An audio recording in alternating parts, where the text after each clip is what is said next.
Yohanes pasal 21. Yesus menampakkan diri kepada murid-muridnya di pantai danau Tiberias. Kemudian Yesus menampakkan diri lagi kepada murid-muridnya di pantai danau Tiberias dan ia menampakkan diri sebagai berikut. Di pantai itu berkumpul Simon Petrus, Thomas yang disebut Didimus, Nathanael dari Kana yang di Galilea, anak-anak Zebedeus dan 2 orang muridnya yang lain. Kata Simon Petrus kepada mereka, "Aku pergi menangkap ikan." Kata mereka kepadanya, "Kami pergi juga dengan engkau." Mereka berangkat lalu naik ke perahu, tetapi malam itu mereka tidak menangkap apa-apa. Ketika hari mulai siang, Yesus berdiri di pantai, akan tetapi murid-murid itu tidak tahu bahwa itu adalah Yesus. Kata Yesus kepada mereka, "Hai anak-anak, adakah kamu mempunyai lauk pauk?"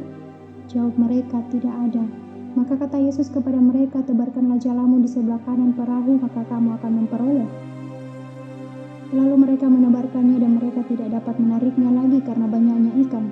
Maka murid yang dikasihi Yesus itu berkata kepada Petrus, "Itu Tuhan." Ketika Petrus mendengar bahwa itu adalah Tuhan, maka ia mengenakan pakaiannya sebab ia tidak berpakaian lalu terjun ke dalam danau.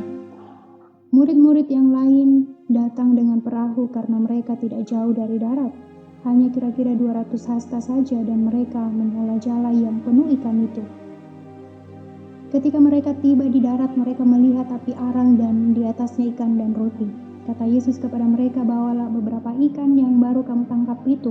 Simon Petrus naik ke perahu lalu mengolah jala itu ke darat, penuh ikan-ikan besar, 153 ekor banyaknya, dan sungguh pun sebanyak itu jala itu tidak koyak. Kata Yesus kepada mereka, "Marilah dan sarapanlah." Tidak ada di antara murid-murid itu yang berani bertanya kepadanya, "Siapakah engkau?" Sebab mereka tahu bahwa ia adalah Tuhan. Yesus maju ke depan, mengambil roti dan memberikannya kepada mereka, demikian juga ikan itu. Itulah ketiga kalinya Yesus menampakkan diri kepada murid-muridnya sesudah ia bangkit dari antara orang mati. Gembalakanlah domba-dombaku. Sesudah sarapan, Yesus berkata kepada Simon Petrus, "Simon anak Yohanes, apakah engkau mengasihi aku lebih daripada mereka ini?" Jawab Petrus kepadanya, "Benar Tuhan, engkau tahu bahwa aku mengasihi engkau." Kata Yesus kepadanya, "Gembalakanlah domba-dombaku." Kata Yesus pula kepadanya untuk kedua kalinya, "Simon anak Yohanes, apakah engkau mengasihi aku?" Jawab Petrus kepadanya, "Benar Tuhan, engkau tahu bahwa aku mengasihi engkau." Kata Yesus kepadanya, "Gembalakanlah domba-dombaku." Kata Yesus kepadanya untuk ketiga kalinya, "Simon anak Yohanes, apakah engkau mengasihi aku?" Maka sedih hati Petrus karena Yesus berkata untuk ketiga kalinya, "Apakah engkau mengasihi aku?" Dan ia berkata kepadanya, "Tuhan, engkau tahu segala sesuatu, engkau tahu bahwa aku mengasihi engkau."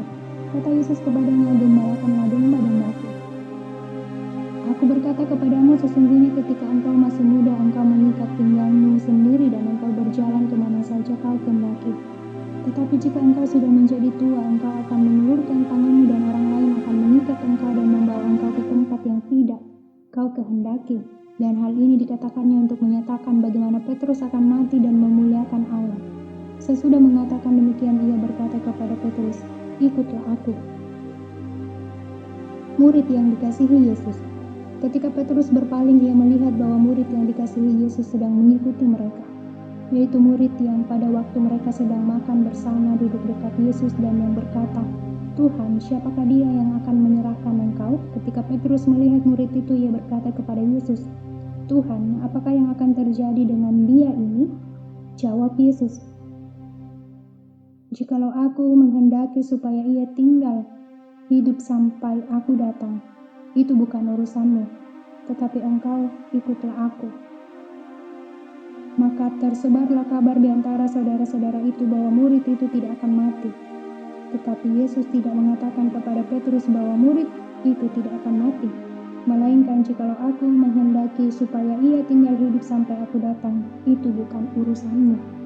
Kata penutup.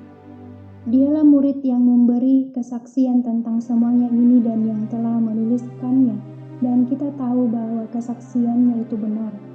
Masih banyak hal-hal lain lagi yang diperbuat oleh Yesus, tetapi jikalau semuanya itu harus dituliskan satu persatu, maka agaknya dunia ini tidak dapat memuat semua kitab yang harus ditulis itu.